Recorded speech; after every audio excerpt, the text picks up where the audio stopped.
Good evening, ladies and gentlemen. Welcome to the Independence City Council meeting. It's Tuesday, November 12th. It's 6:30 in the evening, and daylight saving time is gone, and it's dark.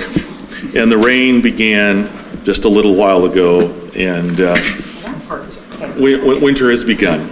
Let the record show that councilors are all here and healthy. Glad to see everybody here today. Before we get to the minutes, I need to announce a change in the agenda.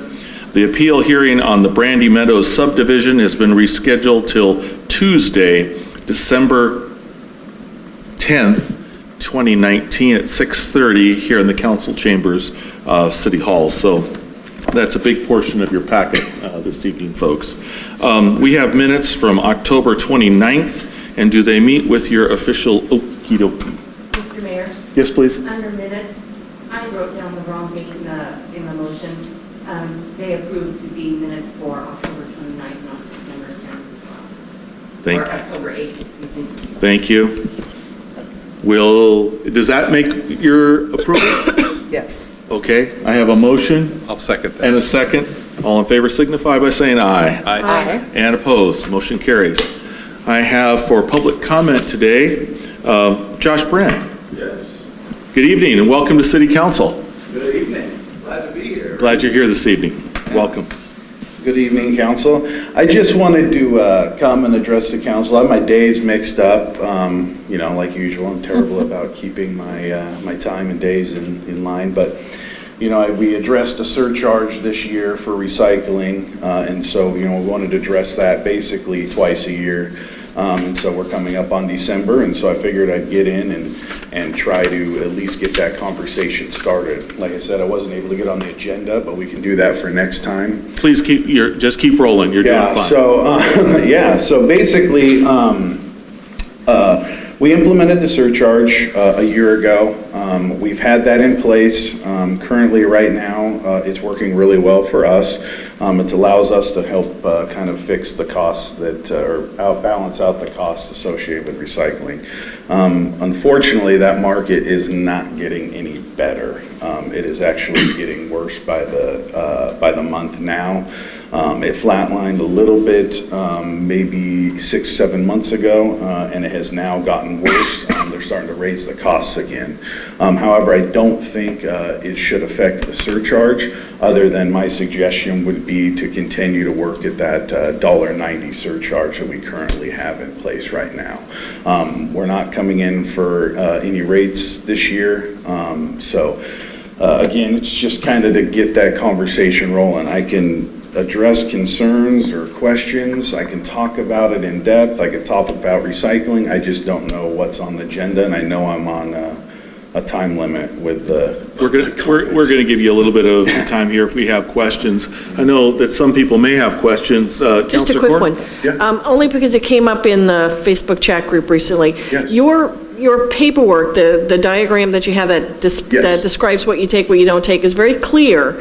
But I think there's still some confusion in the community as to whether or not you take shredded paper. Correct. So I could see where that confusion would happen. What happens with shredded paper is it is a recyclable material. Mm-hmm. The problem is how to get that to the facility. Right now, we do it with a commingle. By the time someone shreds paper, if it's not in a bag, everything at the processing plant runs up conveyor belts based on weight. Of course, if it's already shredded, it ends up on the cement floor, gets swept, taken to garbage. So the problem is there's not a program in place to be able to do so.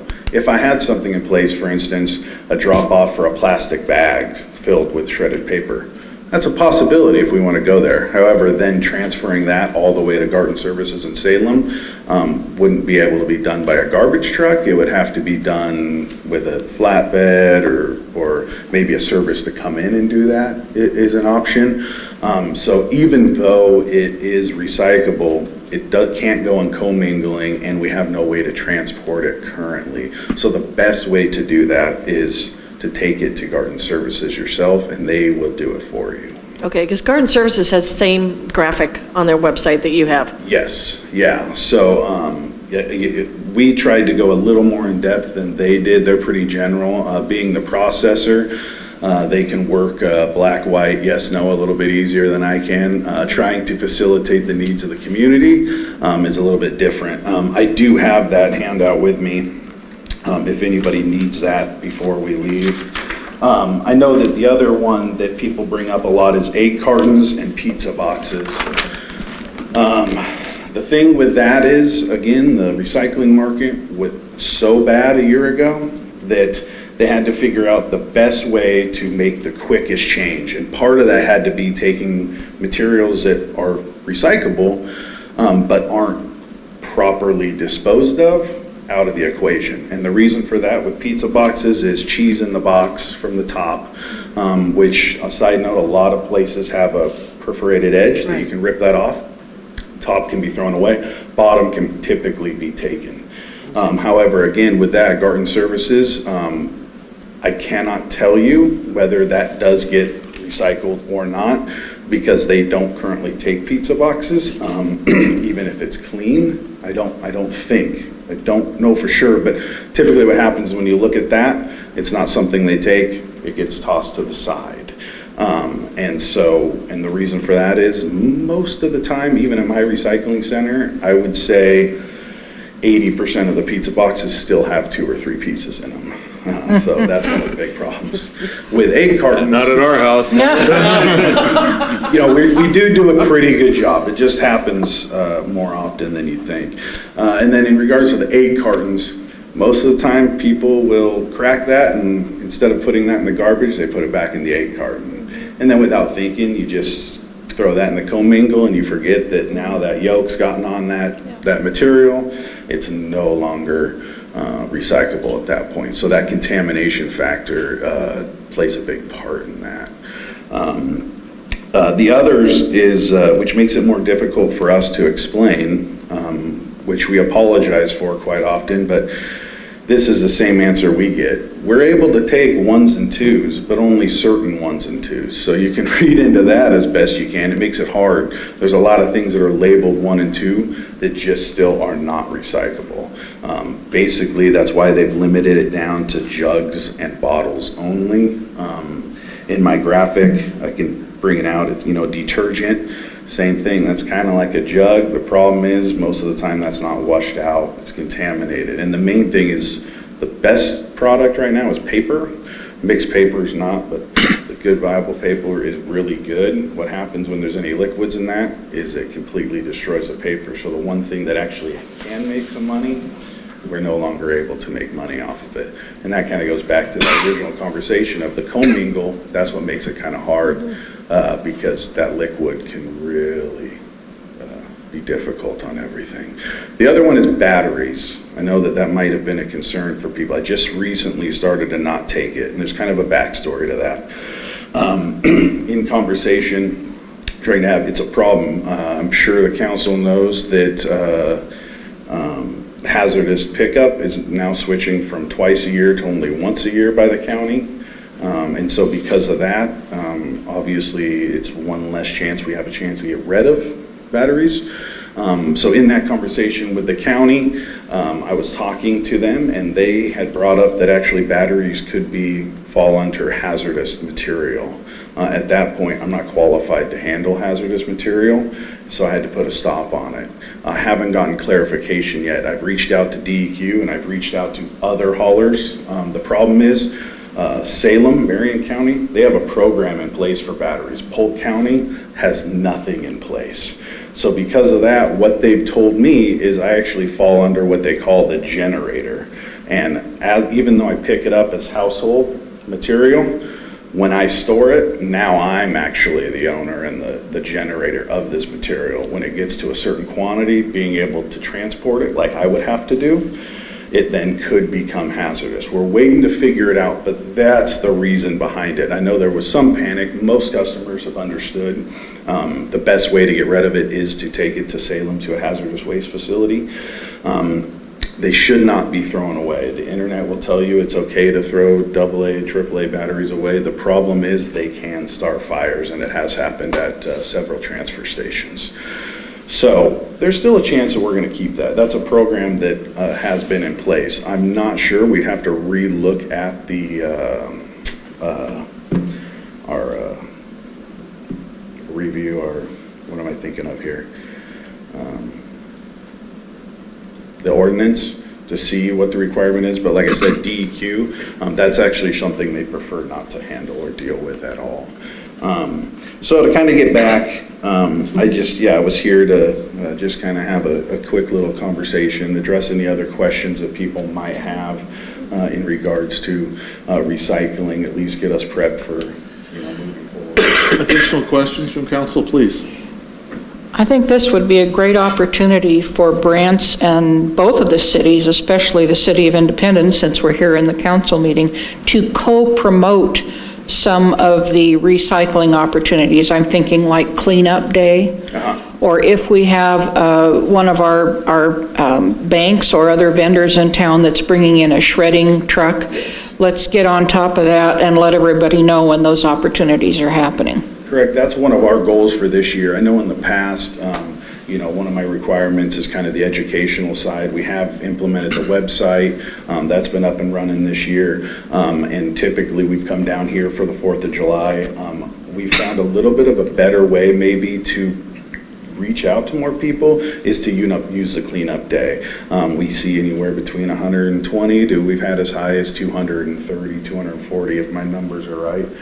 Chief, but I think we reach a good amount of people that way, and so we want to try to utilize that this year, whether it's getting out more flyers, whether it's discussing the issues more often, promoting it ahead of time, especially with the shredded paper.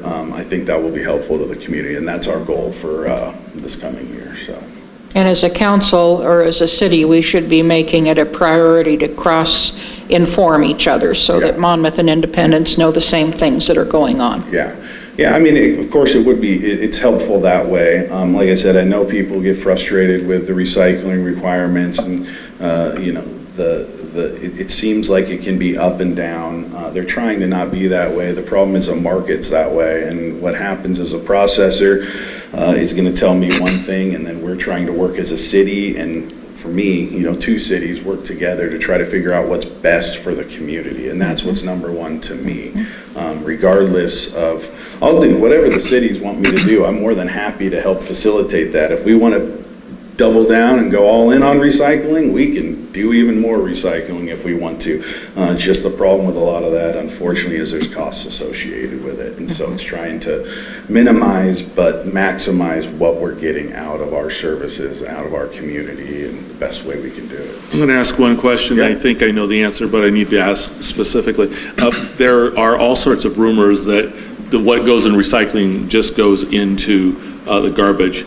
Yeah. I'm going to guess that that's not true, but I wanted to ask you so that we have it on the record. That is not true. However, there is a large number of stuff that unfortunately does. Right now, I know Garden Services in Salem is spending $35,000 a month to transfer contaminated material and garbage out of their facility. $35,000. I have a few numbers from them. For instance, 10 years ago, you could make money on paper, cardboard. Right now, one of the big issues is cardboard has zero money for it. So for the last 5 months, I've made $0 off of cardboard. And that is hauling roughly 300,000 pounds of cardboard. And I make $0 for it, which used to be something that would actually help offset some of the costs.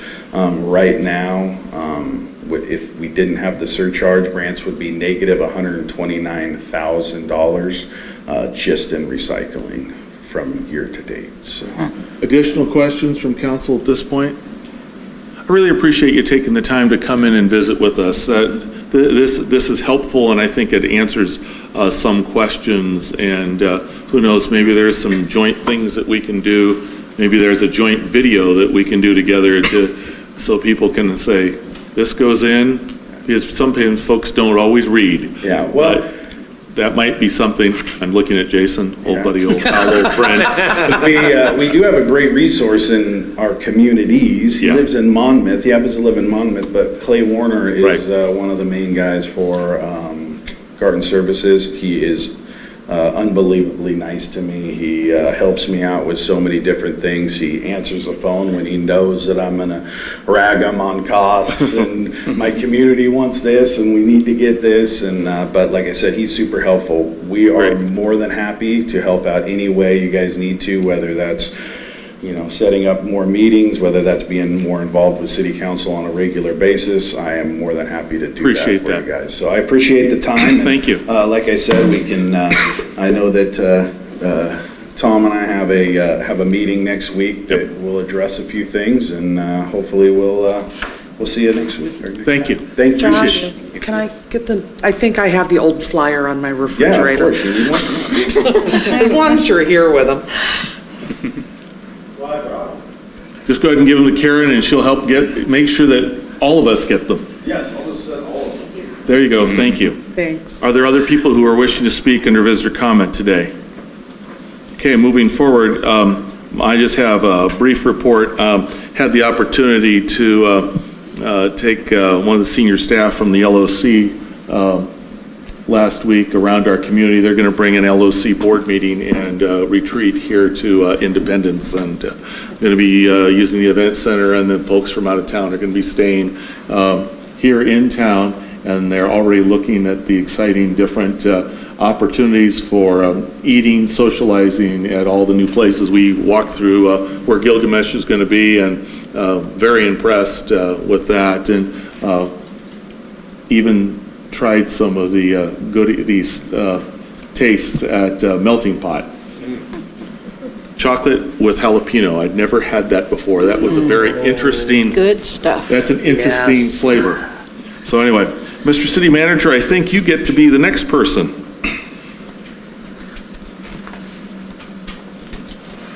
Good evening. Good evening. Thank you, Mayor and Council. So I do have a number of items I just kind of want to go over more for information tonight.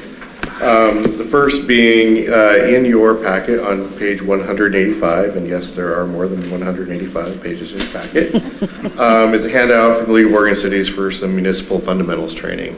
They have these periodically, and I notice all the dates are in December, so may or may not work with you, but if that is something that you would like to participate, just let Karen know. The training's pretty reasonably priced and is available for you. Kind of wanted to give you just a really brief and kind of not very complete thoughts, but one of the things that the legislature passed in the last session was a requirement that building permits could be issued before completion of subdivisions. Currently, we usually require the subdivision to be completed before they pull building permits, and as well as a lot of jurisdictions do that, but not all. The state basically said that once certain items were reached substantial completion, and those are typically the water lines and curbs, but not necessarily the full street, just enough for the street for fire access, that we would need to start issuing building permits. And that brings up a couple of concerns about what is our process for determining what substantial completion is. How do we make sure that we have adequate performance bonds in place for the remainder of the work to be completed? And then what is our ability to release occupancy permits related to items that may not be completed in the public improvements? And so we'll probably be doing something quick before the end of the year to kind of bring some legislation back to council. It'll probably be in the municipal code, but we're currently working on trying to get some pieces in place to make sure that the city and the developer can have certainty so that there aren't confusion as to how those things get implemented over time. Lot 7 out in Osprey Landing, which is actually the formal name of the subdivision, but I think we all call it Independence Landing, is something we've talked about, and council directed us to go out and put a RFP for that property. We have received one response back so far. We didn't officially close that because we wanted to be able to take additional applications as they may came in, or proposals as they may have come in. But we're going to be starting to form a selection team to take a look at that proposal and see whether or not that would be one that meets the criteria and something that can move forward to working on a developer agreement for that. So I just want to let you know that we have closed, or at least the initial phase of that, and are looking forward to if we get other proposals, but we're definitely going to be starting to look at that in the near future, and hopefully be bringing something back to you before too long. Wanted to let you know about a workshop that's happening all day on Thursday of this week. It's our economic development and other partners are working with the regional and state tourism partners on a Polk County food trail. This is an effort to better promote on-farm experiences like the Rogue Hop Yard where you pick blueberries, as well as local farm-to-table restaurants and products. So this is another tourism effort that all of Polk County has really kind of gotten behind. The state's also participating in this in order to try to promote even more tourism activities in Independence. So, update on the 2040 Vision Town Hall. I know a number of people participated in that, but we're still looking for more input based on the same things that people saw at that town hall, which is really kind of starting to narrow things down and to prioritize certain areas. And so we're going to take that onto the road to a few groups. We're going to be reaching out to an 8th grade class at Talmadge. We're going to be taking into some of the Ramon's can be taking into some of the different Latino speaking and Hispanic speaking population, and we're also going to work on converting that onto an online poll to get some better participation. We want that effort to be fairly robust. We had a lot of input into what's happening. We want to make sure that the decisions making forward actually have good participation. So there'll be a number of different things that we do in order to make sure that that gets moved around and we get the input that we're looking for. There is also a winter event being organized for downtown for December 7th. There's a lot of flyers out for there. We put it up on our social media. It's a family-friendly event with activities and photo ops in and around many downtown businesses, and it's really intended to tie together the Santa Train and the Parade of Lights. And so this is something a little bit new, but something that we're trying to bring a little bit more festive events to that time of year. The Event Center request for proposal is out. It's due back on November 22nd. We're going to have something in the IO tomorrow, and so we're looking forward to getting some feedback on and some proposals back on potentially running the Event Center downstairs and taking some of the burden off the city staff for that. Donatello's Pizza. Be open soon. So Coming summer 2019. I know. I had a specific date here, and I changed it to hopes to be open soon. But I think they're getting very close. We're hearing that they're pretty much ready to open, and another exciting business coming into downtown. So I want to make sure we recognize them. A couple of things. I got this from Polk County today. They're conducting a survey on childcare needs. And they want people who reside or work in the greater Polk County area to take a moment to fill out a short survey relating to people's thoughts about childcare. It can be a parent or employer or someone who's just interested in the topic. And all the answers will remain anonymous. So we will go ahead and actually post this on our social media so that people can actually have a link to go to. I went to the county's webpage, it wasn't obvious where it was, so I think it would be best for us to push this out through our social media and then put the actual link so people can go and participate and take the survey.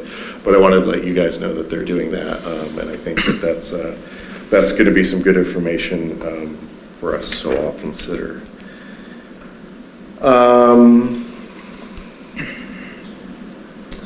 So I wanted to just give you a heads up that we are sending out a Measure 56 notice for a code reorganization, and I'm just telling you this because it's going out to 2,000 residents. So once people see the Measure 26 notice, you may get some questions, and so I wanted to make sure you guys were informed. And just kind of real quick, Measure 56 notice was something that was passed by the Oregon legislature in 1998, and it requires that notices are mailed to landowners when a change in land use laws might limit property uses. It says local governments may mail the notice to every landowner whose property could be affected as a result of the change. So I'm going to read through the changes that are kind of proposed, and really these changes are mostly just a housekeeping step. We're trying to work to consolidate the code, and we have many sections that have things that can be put into charts and tables and made more easy. But just so I'm going to read this so you can hear it, and then if other people are interested, they can hear it. The proposed changes would require additions to existing structures to meet the residential design standards. Currently, additions do not have to meet the standards, so those are additions to a house. Currently, they are not required to meet the residential design standards. Require the garages of new duplexes to be set back at least 4 feet behind the front facade of the unit. Currently, all single-family homes are required to set their garage 4 feet behind the front facade. But the Independence Development Code has 2 conflicting provisions about setback requirements for duplexes. So that's I'm trying to clean that up, make sure it's clear as to which code provision provides. Requires new buildings on a corner lot or that have an access to alley to have the garage accessed from the side or rear of the home. Currently, that is not a requirement that exists. And require new duplexes or multifamily structures set on a corner lot on either orient one of the units or the parking to the side street. And currently, there is no such requirements. Again, the bulk of the changes that are going to come through are really just reorganizing stuff, but these are the ones that definitely could affect someone's property or what they're going on. And so the notice that goes out details all of that on the back. It talks about what the requirements are. But since we're sending it out to so many people, residents, we wanted to make sure that you guys knew that that was going out in case you had questions. And of course, Fred Evander, our senior planner, put this together and is available to take their questions or your questions if you should have them. So. And then finally, 2 things. I just want to let everybody know I'm going to be out Thursday and Friday, going to Tennessee to look at some colleges with my daughter and my wife. So I'll be out for a couple days, but back next week. And then just had a question for you about whether or not you wanted to have a meeting on December 24th. Did anybody have a burning desire to wait for Santa on Christmas Eve in a council meeting? No. No. Not particularly. I think we're all in agreement here. Any objection? No. Okay, we'll go wait for Santa at home. Yeah, so I figured that was the answer, but I wanted to double check and make sure. Thank you for asking it in advance. Yeah, and we definitely have the ability to flex around that date. So there's nothing that's pressing that we would need to be doing. So we haven't really put anything on the forecast agenda for that. And with that, I will entertain your questions or comments, or if you have a question first. I have a few. Yeah. I'm kind of intrigued about Josh's comment about we can do more on recycling. So when you meet with Josh, I'd like to hear maybe what some of those might be. I Yeah, realize it would come with a cost, I understand that, but I'd like to know what your capacity could possibly be. Yeah, okay.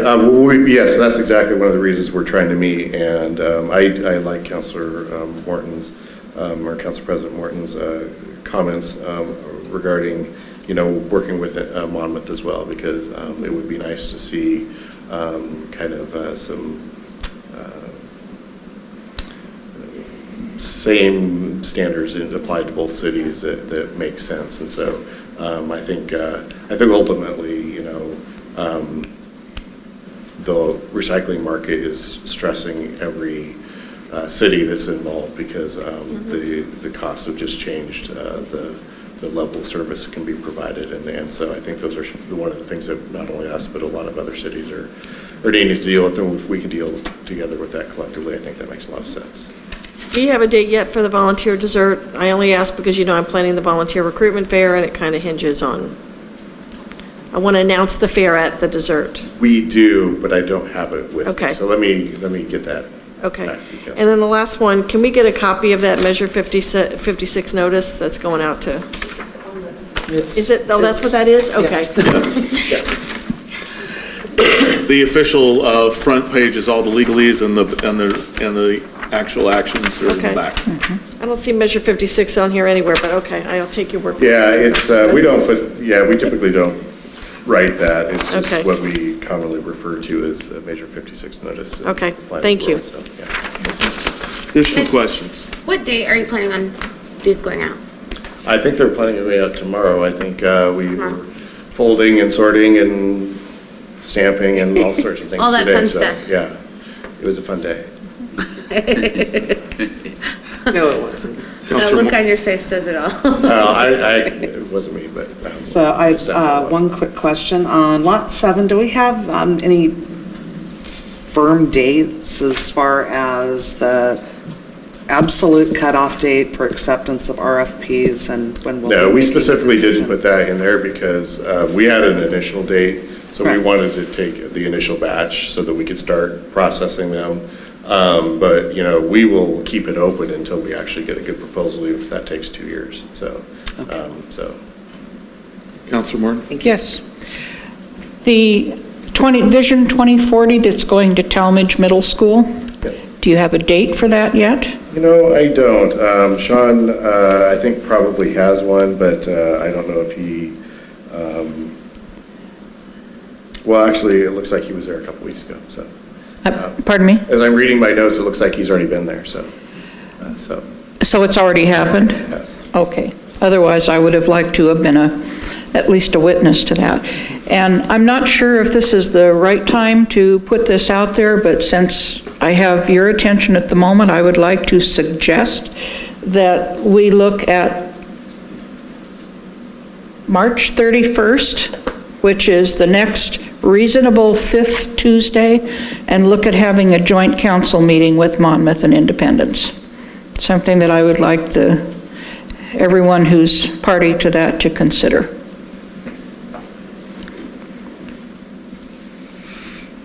So I'm certainly open to that. That's something for council to consider. I will say that we have been looking for some items that would be important to both cities before we would want to meet. I think I've met with their city manager once, and we already found a few items that seem to Good. make sense for both cities to consider, so. And at least something about recycling could be important too. There might be more information by then. Okay. Gentlemen, anything? I Okay. just have a follow-up. So Please do. On the 2040, is that going to be on the agenda when we go to the high school? When we have our meeting in the high school, of course, it will, Okay. we'll have an agenda forecast, but we usually only look out a couple months. And I Okay. think that's further out than that, so we typically do that in April, May, I believe, so. She's asking if 2040 will be on the agenda. Yeah, Oh, the 2040, yeah, We'll be on the agenda when we have, when we meet with the kids, when the kids are there. Oh, When we're yeah. sitting in the room and all the kids are talking about how they can't wait to leave Independence, are we going to talk about what the future of Independence is so they want to stay here? well, certainly 2040 will be done by that point. So Okay. we will have the document, and I think, we'll be building the agenda. But certainly, the more response that we can get of kids wanting to stay here, I think, better we are, so. And then I just would like to echo Counselor Morton. I think the end of March is great, and I think if Mr. Brandt's willing to come, Independence and Monmouth could be leading solutions in this if we worked hard enough for recycling. Okay. See what we can do. Anything else? Okay. Let's have a finance report.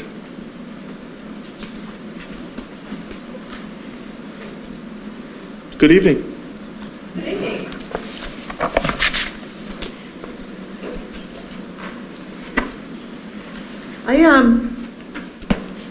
You all have my report in your packet, and I don't really have a whole lot to add to that. I would really like to hear your questions, comments. we've had this format for a while.